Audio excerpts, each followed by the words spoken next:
say that when I did this book tour, I would sit on the floor on a prayer rug, you can visualize this, on my meditation cushion, which my dog Nikki used to sit next to me all the time when I was meditating, and that I would have this very zen, quiet, funny, hopefully entertaining little show going on. So I guess that's meant to be. Imagine me sitting on the floor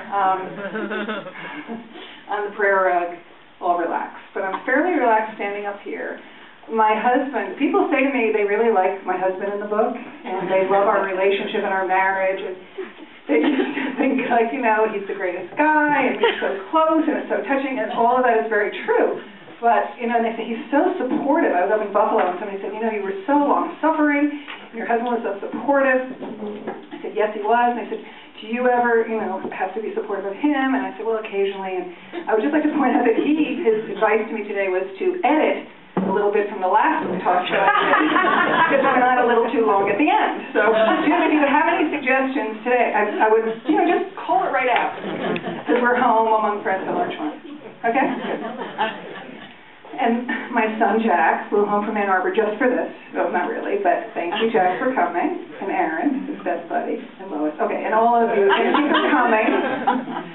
So I was sitting on a plane in Tulsa, Oklahoma, at the sort of two-thirds way mark of the last book tour. And as I said, we were flying all over the country. I was speaking in public and flying and hopping Klonopin when I needed to in order to get myself motivated for the next city. I think it had been like Boise, something in Tulsa. And I was on the plane about to take off and head home, and I opened up a magazine, and I saw yet another story about these Tibetan monks who'd been meditating so effectively that their prefrontal lobes lit up on MRIs. And I've been following these monks. They were sort of haunting me and taunting me and inspiring me, because I'd had this panic disorder from the time I was 15 years old. So I knew that these monks meditated, and this part of their brain reacted as a result, and they seemed to have this serenity and tranquility and peace that I was so anxious to obtain. So I think partly to stop traveling for the last book, but also because I really wanted to see what these monks were up to. I flew home from that trip to Tulsa. I flew home, and I wrote a book proposal, and I told my agent I want to change my brain from a neurotic Jew to a serene Tibetan monk's brain, and I'm going to chronicle my adventures. And she said, that sounds great. It sounded a little more upbeat than the other book I had in mind, which was my mother's 11-year battle with Alzheimer's. So I think she was just really wanting me to go monk-like. And I don't think she ever really necessarily thought I would do it. So I got up at 4:30 in the morning, still traveling and working for the other book, Googling all these different teachers and places that I could go to seek this serenity. And I wrote a proposal, and then I had to do it, which was really not what I had sort of looked forward to. I just kind of wanted to write the proposal and stop traveling for the other book.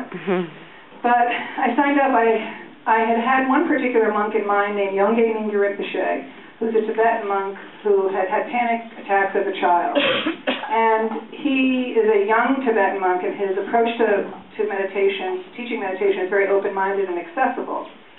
So I thought it would be a breeze. I signed up for my first retreat, a 5-day semi-silent retreat at Garrison. And I got there, and I'd already signed the book contract and cashed the check and everything.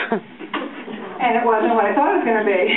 So I kept emailing my husband, and I think I called him in silence. I'd be whispering. Occasionally I'd find like somebody I thought wasn't going to, like they weren't going to bust me in the stairwell and say, how long are we going to be in silence for? Or what is this deal? And what is he going to teach you about panic? Because he's only teaching about this other stuff, and I really came for the panic. But I called my husband. I popped the Klonopin that I was taking at the time and called my husband and said, you know, I'm at a retreat to get rid of the panic, and I can't stop panicking, and I can't do this, and what am I doing? And my husband, who is in a bicycling club with maybe some of you, and who bikes incessantly 50 miles at a clip, said to me, very kindly, he texted me, he didn't break the silence, and he said, as they say when it gets tough in the world of bicycling, enjoy the climb.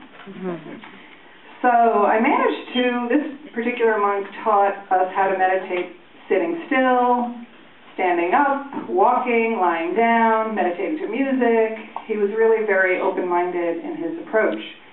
And I met one woman in particular there. I said in the book that she was an experienced meditator. These people all had cushions and chairs and the right shawls, and they had little notebooks that they were writing down these words of wisdom. I was scribbling everything like on something that they'd given when we checked in. But something happened after a couple of days, especially when I heard this monk, when he finally did address the panic that he felt as a child. He said that he'd grown up in Tibet, and he said beautiful mountains in the Himalayas, blue skies, green fields, lovely parents, no iPhones, no Blackberries, and still panic followed him like a shadow. And tears just started to roll down my cheeks when I heard this, because I'd had my first panic attack when I was 15 years old.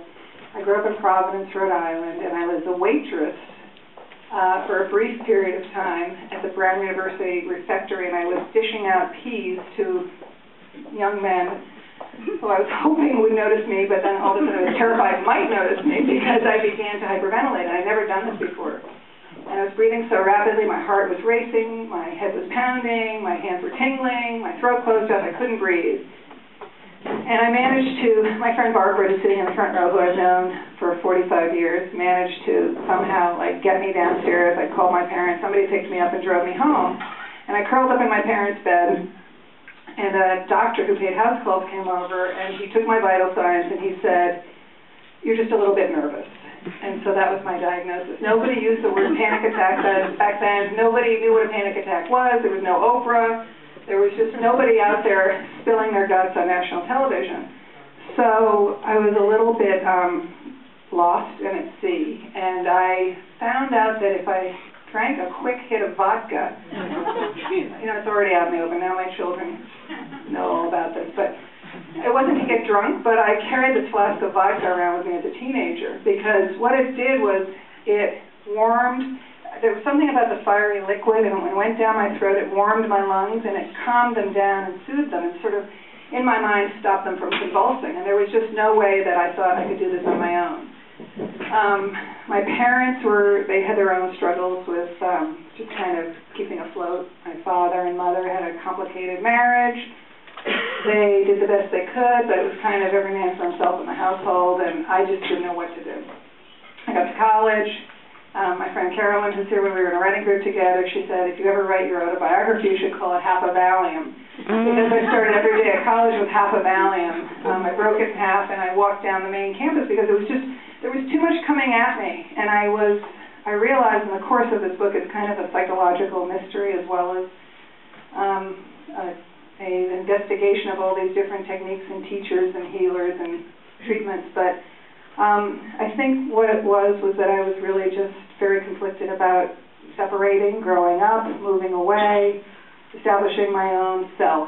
And as I was getting ready to come over here today, I thought, I knew intellectually for a very long time since I met my husband, who I really do love. We celebrated our 30th anniversary last year. I knew that I was capable of building a wonderful life with his help. And I was always very grateful. And I knew I was lucky, but I didn't feel lucky. And now, as a result of this whole experience, I really do feel lucky. It's a great feeling to wake up in the morning grateful for everything that I have.